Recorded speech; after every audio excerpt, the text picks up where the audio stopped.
Hello, আসসালামু আলাইকুম দর্শক, আশা করি সকলে অনেক অনেক অনেক ভালো আছেন। তো আজকে নতুন একটা ভিডিও নিয়ে চলে আসলাম। তো গাইজ, আজকে বৃষ্টি নামছে আর বৃষ্টির দিনে তো খিচুড়ি আর মাংস হলে কথাই নেই। তো আজকে আমরা বৃষ্টির দিনে মাংস আর খিচুড়ি রান্না করব। তো ভিডিওটা সবাই শেষ পর্যন্ত দেখবেন।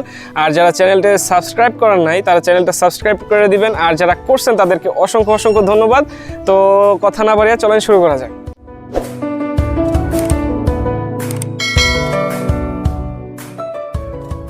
শুরুতে আমরা মাংস রান্না করে নিব। মাংস রান্না করার জন্য যা যা দরকার নিয়ে নিছি। প্রথমে আমরা 1 বাটি পরিমাণ মাংস নিছি, 2টা আলু নিছি, পেঁয়াজ কুচি আর মরিচ কুচি করে নিছি, আর সব মশলা বেটে নিছি। মাংসটা আমরা ভালোভাবে ম্যারিনেট করে নিব। বাটা মশলা পরিমাণ মতন দিয়ে দিলাম। 1 চামচ পরিমাণ হলুদের গুঁড়া, 1 চামচ পরিমাণ মরিচের গুঁড়া, 1 চামচ পরিমাণ ধনিয়ার গুঁড়া, পরিমাণ মতন তেল দিয়ে দিলাম। মাংসটাকে এখন ভালোভাবে মাখিয়ে নিব।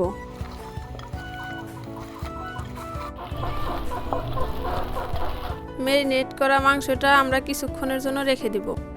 কড়াইতে আমরা পরিমাণ মতন তেল দিয়ে দিলাম।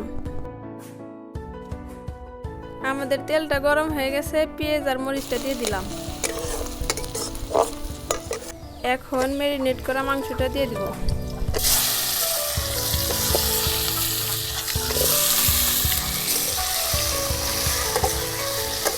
পরিমাণ মতন পানি দিয়ে মাংসটা কষিয়ে নিব।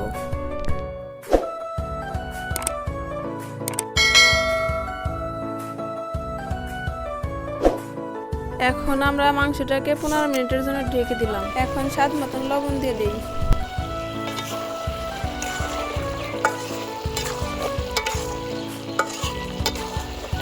দেখেন দর্শক, আমাদের মাংসটা কিন্তু কষানো হয়ে গেছে। আমাদের মাংস কষানো হয়ে গেছে। এখন পরিমাণ মতন পানি দিয়ে দিব।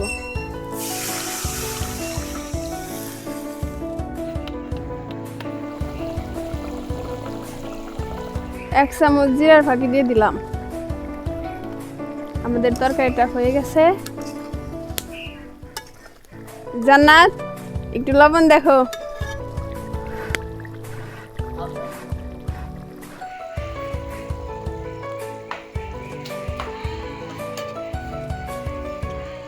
আমাদের মাংস তরকারিটা হয়ে গেছে, এখন নামিয়ে নিব।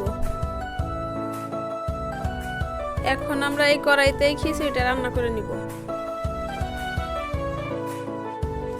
আমরা তেলে গরম মশলাটা দিয়ে দিলাম।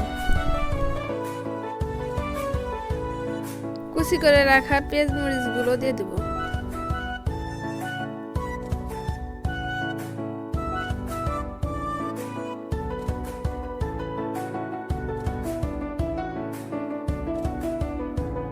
এখন কিন্তু পেঁয়াজটা বাদামি কালার হয়ে গেছে। সব ধরনের মশলাটা দিয়ে দিব।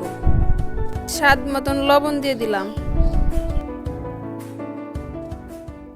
1 চামচ পরিমাণ হলুদের গুঁড়া, 1 চামচ পরিমাণ মরিচের গুঁড়া, 1 চামচ পরিমাণ ধনিয়ার গুঁড়া। এখন ভালোভাবে মশলাটা কষিয়ে নিব। এখন ধুয়ে রাখা চালগুলো দিয়ে দিলাম।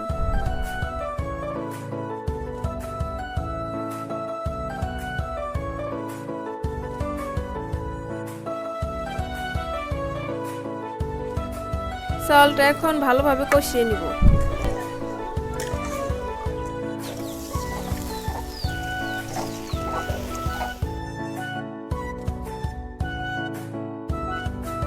পরিমাণ মতন পানি দিয়ে খিচুড়িটা আমরা ঢেকে দিব।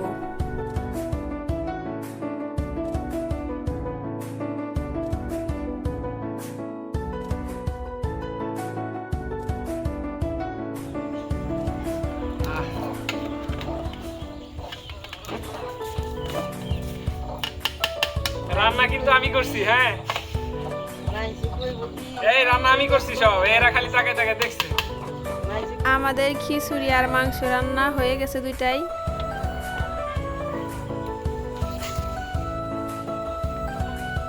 ভিডিওটা ভালো লাগলে লাইক করবেন আর চ্যানেলটা সাবস্ক্রাইব করে দিবেন।